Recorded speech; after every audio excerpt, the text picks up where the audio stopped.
Welcome to Flex Life Fi. What are we talking about today, John? We are talking about all the businesses that we've tried in the past, The failed or but succeeded? I think we're talking about the failed and or never did and or never started and or Oh, what we're currently starting or done or just whatever. whatever. Okay. Whatever. Name one. I just decided to do an Amazon store. Oh, you're going to have to tell me how that goes because that might be something we're interested in or not. I hope that goes very well. You never know.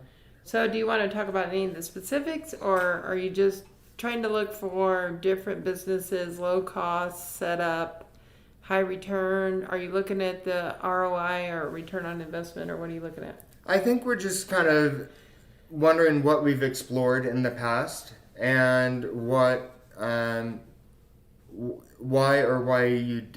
did or why you didn't. Okay, so you did it because. I was looking for something that could be hands off ish.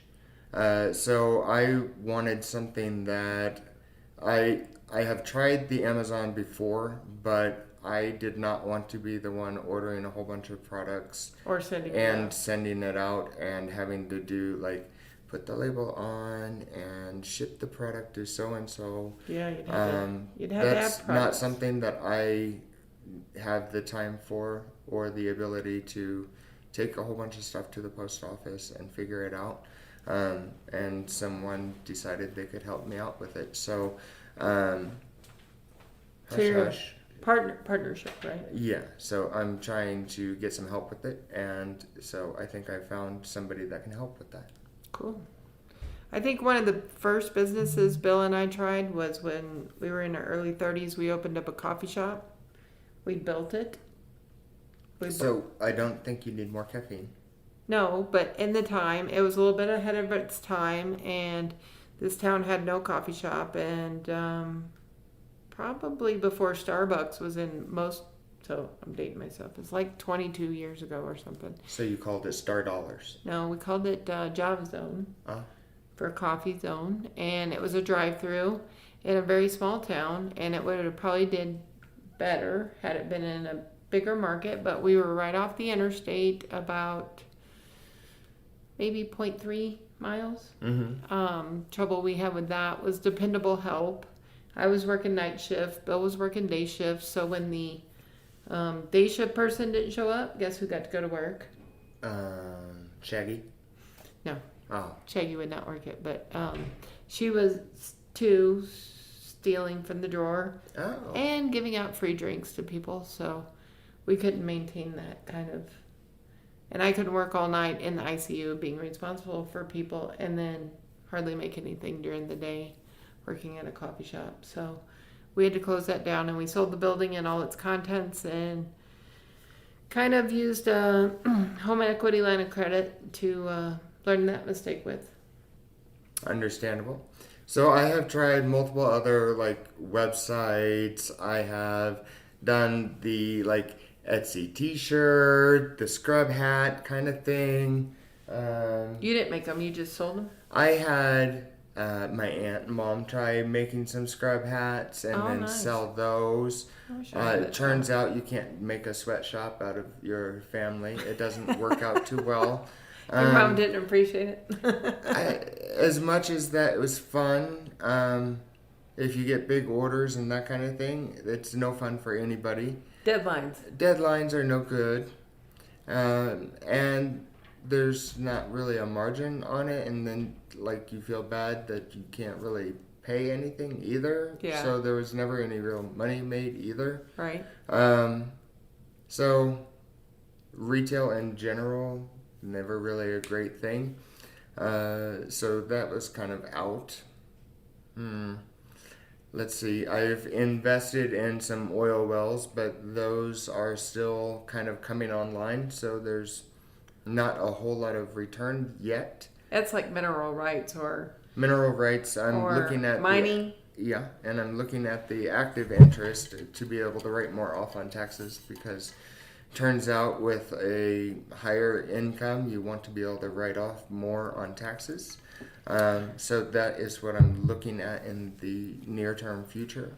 but I want to see how other things work soon before I get into that. Well, we had Mac Anesthesia seminars, and when you have a seminar or a conference, in order to book the hotel, we had a lot of fun doing it. We met the best people in anesthesia. It was a CRNA only conference, CRNAs for CRNAs, and we met some amazing people. A lot of AANA past presidents came and spoke with us, but you're paying their travel, their hotel, their honorarium. You're guaranteeing that you're going to book so many hotel rooms. So, like, let's say if you book 50 hotel rooms or reserve 50 at a conference rate, if you only sell 40 of them, you have to meet a certain quota, so you have to pay those out of pocket. And when we were down at the Embassy Suites facing the ocean in Deerfield Beach, even if we were paying for them, they were going to re-rent them. And that kind of infuriated me. I'm like, I'm ordering $15,000 worth of food here for our conference. I'm paying for all our speakers, so I was at least paying for 5 hotel rooms to 6 hotel rooms per conference. And then they add on top of that anything you didn't sell. So that was a little expensive. And you could never guarantee how many people was going to stay with their mom's friend or had a condo they could stay at free or... Well, and 20 people decided to spend get the double room. That way they could double up with a buddy and save some money. Right. So that was very hard to predict and how many you would have. And you don't want to have a conference and then people say there's no rooms. So you kind of have to, okay, if I'm going to have 70 people at this conference, then you might not only need 15 rooms. Right. And you have to have a minimum. Of course. We really enjoyed it. We met, like I said, great people. We had a lot of fun doing it. It was a lot of work leading up to it, but then it was like a blast because you're on vacation with friends, and we made it all inclusive where we're planning these events and you're welcome to join us and the speakers. So there's not, the speakers are here and you're here, or you never have access to them. They had pretty much, and it was a great experience, but... and then this little thing called COVID came around. Yes. Like a week after we got done with a Big Sky, Montana conference.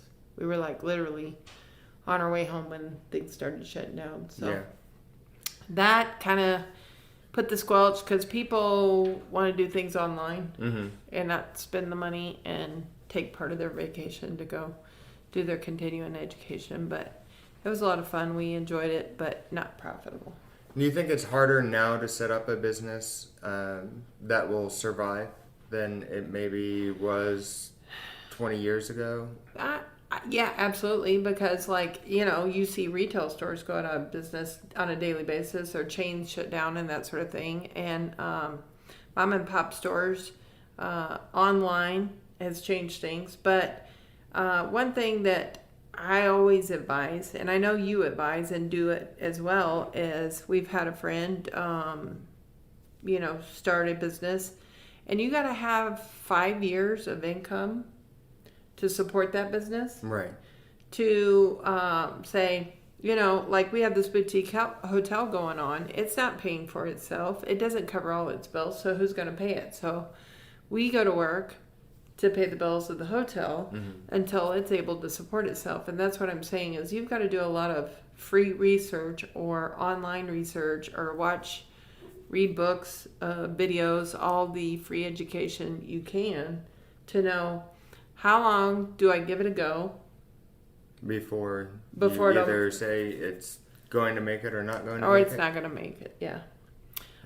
Some other things that Bill and I have done is we are private investors into a book. It's called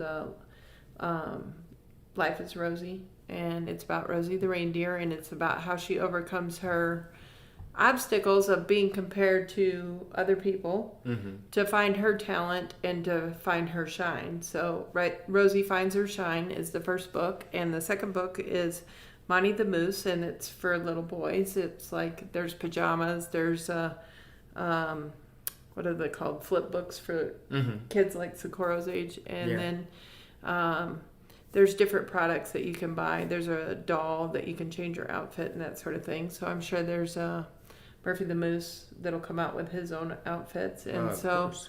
we've invested part of our solo 401k into that. We've invested into a trucking company. Nice. Yeah.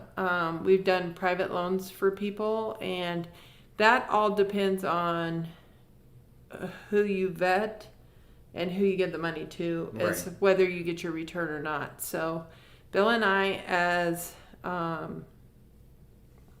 business entrepreneurial, Yeah. have sought out private funding, and the advantage to private funding for our boutique hotel was we didn't have to pay flood insurance that was like $30,000 a year. So you didn't have to go through all the hoops of, like, we would have had to went through a commercial loan process and appraisal, and all that costs money. So it's added into the loan that you have to pay back. So Right. it was a no-brainer when we got an offer from a private lender, and he says, I'll give it to you for this percent. And it was basically cheaper than the bank, and we didn't have to pay all the origination fees. So Awesome. you can handle all that through an attorney and don't have to go through like a title company and that sort of thing and have it that person added to the title. We've loaned money so people could buy a car. We have loaned money out of our 401k for debt consolidation, and that person has never missed a payment. Awesome. And then other things where it hasn't worked out. Of course. It's highly variable on the person and the business, and if they're prepared to eat those costs should something go wrong, or of you course. get shut down, or COVID, or whatever. So you've done a laundromat. I've done the laundromat, and there's, I just think with business, there's always, are you willing to take the risk? I've even done day trading before, and that's super risky. It's kind of like gambling, and sometimes you win, sometimes you lose, and the big thing is, are you willing to take the risk for the reward? So there are a huge plethora of risks, and what type of risk are you willing to take for what type of reward? So the smallest, least risky thing that you can do in life is go get a W-2 job. Most of the time, people say that's the least risky, is you go to work for a set of hours and you get a paycheck at the end of the week, the day, the 2 weeks, whatever period that time is.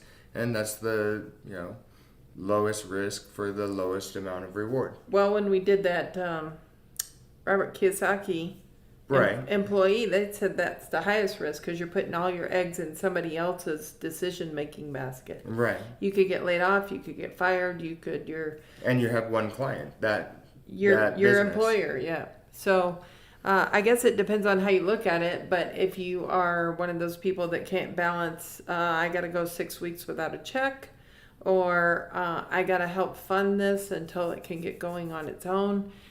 We had talked about, before we came on this podcast, that, for me to go work in a coffee shop when I was a nurse, right, it was a lower reward, lower income, lower wage for me to even pay myself, at the time, let's say it was $8 or $9 an hour. Right. I was probably making 27 as a supervisor in the ICU on nights supervising in the ICUs. So that's like a third. So you couldn't trade off and just say, I'm just going to work my coffee shop even though I own it. Right.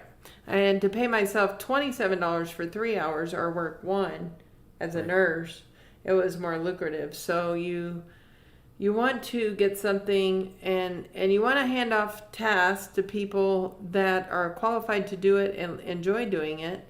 But it was better off for me to go to work and make nursing pay than make barista pay at the time, which was before the barista was a barista FI. Was a thing. So some people want to retire from their high responsibility, high stress job and become barista FI, because one of the things, like if you work at Starbucks, excuse me, they provide healthcare insurance. Right. So you have to be able to, look at the possibilities of what you're going to do and how it's going to play into your overall plan, right? Well, one thing that you did that I was very impressed with is commercial. You bought that building, Right. and ended up he got you tell me about it. 5-year lease. So the triple net lease, which is great. It did take about 9 months, so I had to make sure that I was going to be able to cover the mortgage and insurance and taxes and all the utilities until we found somebody that was willing to rent it. But And I guess I didn't know how to do that. So how did you know how to find or put it with a broker or what? no, I had the for rent sign just In the sitting window. Really? and then H&R Block came by? they did. So we had one actually 3 doors down from the laundromat. And The H&R Block? Yeah, and they decided to move. Oh, nice. So it was a better deal for them or more space or something, right? Something must have happened with their Lease? lease or their tenancy at the other building. So while you hit on that, some people don't know what a triple net is. So triple net means that within the Triple net lease. lease, they are also paying all the taxes, the insurance, Maintenance, and, isn't it? Like repairs?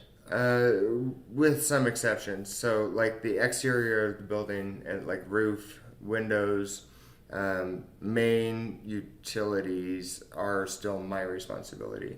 But anything on the inside that they have done, anything that they do to the building, is still their responsibility. So if it became a hair salon, they'd have to put in the booths. They'd have to do everything. So, yeah, triple net is something that Bill and I have wanted to do in the past. The other thing we really, really, really want to do is have an RV park. Because once you put in the infrastructure, and we've talked to several RV park owners, once you put in the infrastructure, if you're in the location where the demand is needed and that sort of thing, when somebody pulls in their camper, fifth wheel, whatever, they're maintaining everything of their vehicle. You're just maintaining the power, The electric, spot. and sewer. Yeah. And, putting in the infrastructure of paved roads or dirt roads or whatever. And so it's kind of, once you get up and going, it's a low overhead Right. type of thing. But Taxes and insurance, that's about it. yeah. So you don't have to go in and fix a roof. You don't have to go in and fix the AC. Nice. They have a leak in their, Camper, they just need to move. well, Get it to a shop. they have to handle it because it's their own private thing. So it's not shouldn't be a high maintenance, maybe you get a campground host. We were at Custer State Park a week and a half ago, and they were looking for volunteer campground host. And I'm like, wow, if you could even get your help as a volunteer, that would be great. So Yeah, that sounds awesome. what else have you invested in? Long-term, short-term rentals, we both have done. We've talked Right. about. One thing that you were talking about writing off on taxes is that we had to get Bill out of his W-2 job and into being our real estate professional because we were both trying to handle things on the off time of when I wasn't in the operating room. And so we had to retire him off the railroad. And what it ended up doing is saving us money because then we could write off all of our real estate things before we got the boutique hotel going. We could write off all these things on our income Right. with anesthesia. So And that's why Francisco's our real estate professional. right, it just helps out so much when you're in a partnership with your partner who already you partnered with your Right. mom and your parents and that sort of thing. So use the resources and the assets that you have around you, and when people offer you private money, You try and take it. yeah, it works out. So it saves you a whole bunch of money and makes something might be more affordable. Right. Anything else you've tried? I don't think so. I mean, I've looked at a lot of different opportunities and possibilities, but